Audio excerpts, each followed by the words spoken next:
Jellyfish Fields is the first stage in the run that I'd say can be actively pretty annoying, and you're going to want to be paying attention to everyone's meters, but I'll go over what can happen in the run so you can be prepared.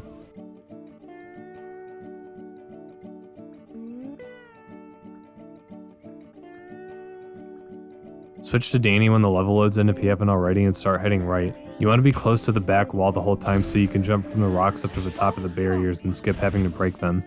Follow the path I'm taking, and if you think you're going to get hit, phase through the enemies to walk right through them. Grab this power pod to be safe.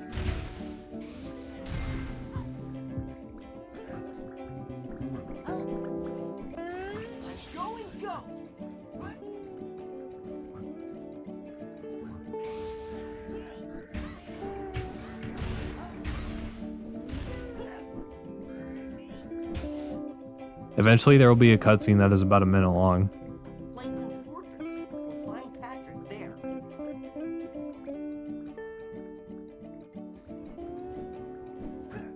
After this, head forward, and once the camera is above you, spawn Timmy and Jimmy towards you.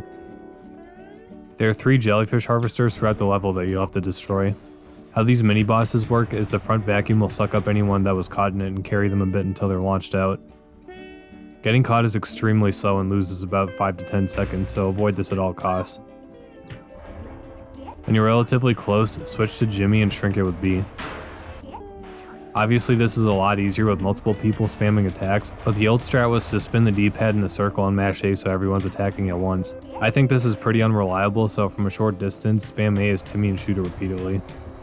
Once you get the first attack in, count to about 8 or 9 seconds and then back away. The jellyfish harvester does a spin that grabs everyone right next to it, and a good indicator it's about to do it is after the second or third time it shoots a bubble after it's shrunk, it'll spin around. After it starts moving, get close to it and shrink it again and repeat the process until it's gone. Best case scenarios, they'll go down after about the 3rd or 4th shrink. Once it's gone, soak the water as SpongeBob and bring it down here so you can spray it into the bucket.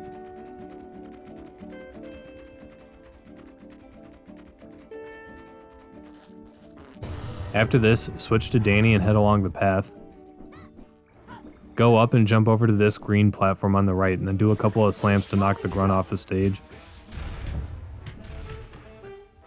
Spawn SpongeBob next to you and spit the water onto this jellyfish.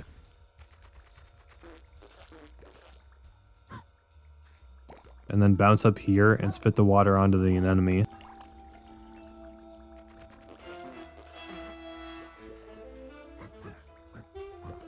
Bounce up to the harvester.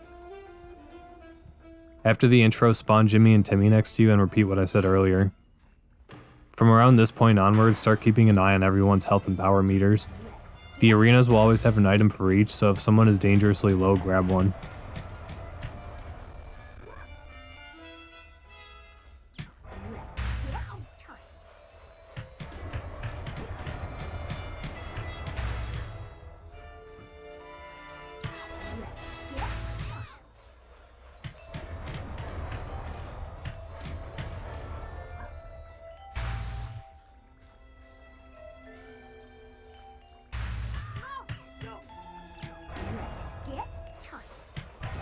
This one specifically where it can break can be a bit of an issue as a ton of enemies spawn after it's gone.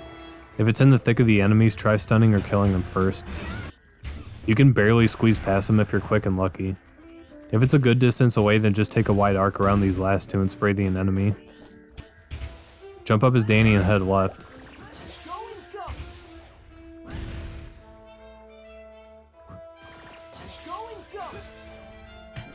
This grunt I'd recommend killing or knocking off just to be safe, but spray the water as SpongeBob onto this wheel, and then when the bridge comes down, jump up as Danny and go along it.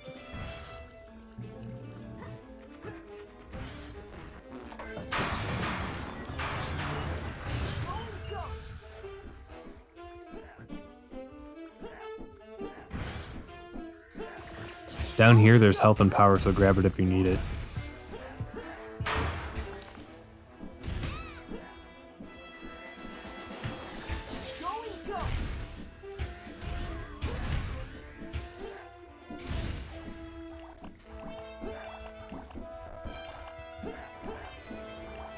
Head forward and break this barrier while face out so you can avoid the enemy attacks. After it's gone, head for the next arena.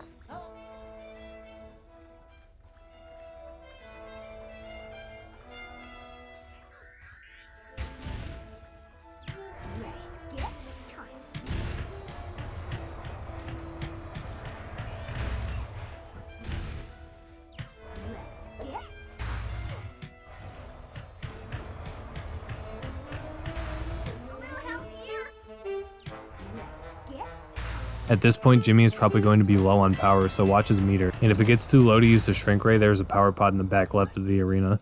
Jimmy absolutely needs power for after the harvester, so during or after the fight, grab it.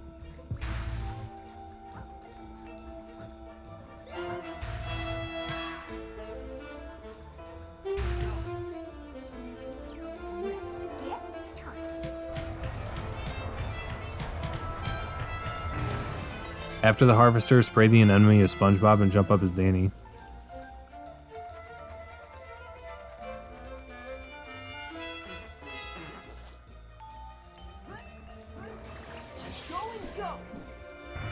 Break the barrier the same way as before. Spawn Jimmy to you while he's off camera and shrink this rock.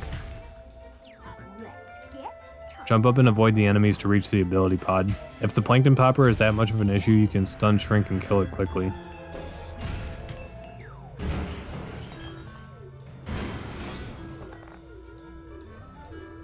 After the text, Jimmy can light things with the flare gun, so switch to it and aim left for the bridge to get it to fall.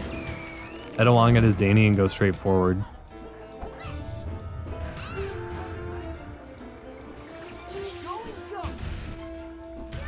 Jump towards the Flying Dutchman.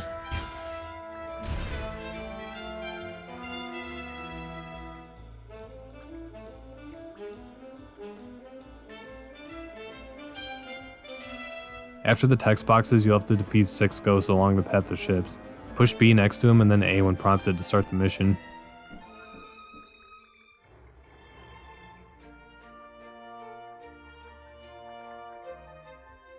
After the cutscene, run forwards toward this blue chest and then push B to open it.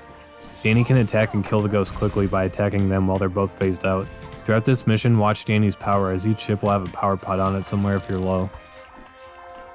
Head up and then float off of this cannon to get to the next ghost.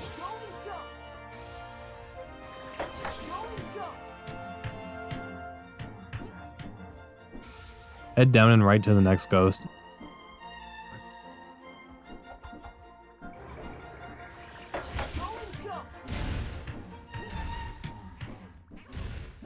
After this, there's a big skip that you might need to practice a bit. Line Danny up on the edge of the ship along the line of one of these top steps. Once his player ring is gone, you're far enough out. Then while phased out, float to the other ship so you can skip a really long bucket puzzle. I'd highly recommend learning this as it can save about 30 seconds compared to not doing it. Then head to left to Ghost 4.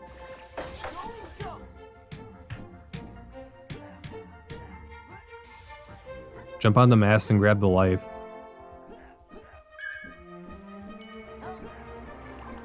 Then at the end of this, float to the boxes and then onto the other mast on the other side. Head to the chest and kill Ghost 5.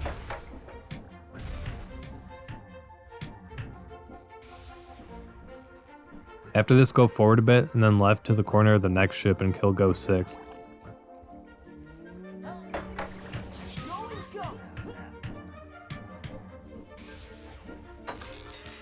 After the text box, head right and then forward towards the Flying Dutchman. Once you get near him, start pressing B. So long, Mr. Dutchman!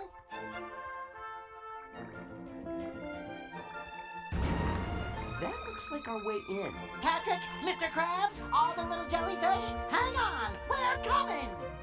After the cutscene, hit continue on the menu.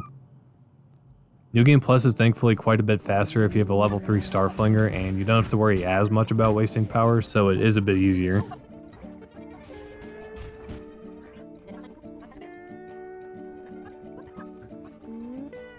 The harvesters go down ideally in 2 shrinks in New Game Plus. The rest of the level is pretty much just played normally.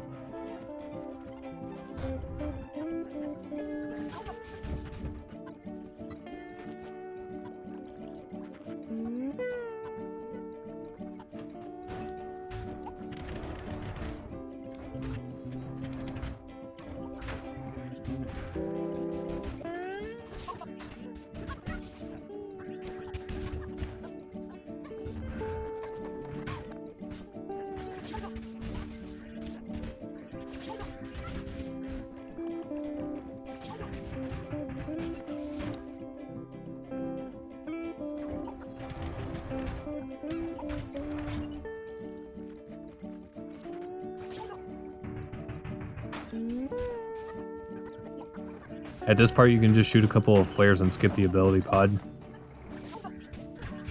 The rest is played as normal.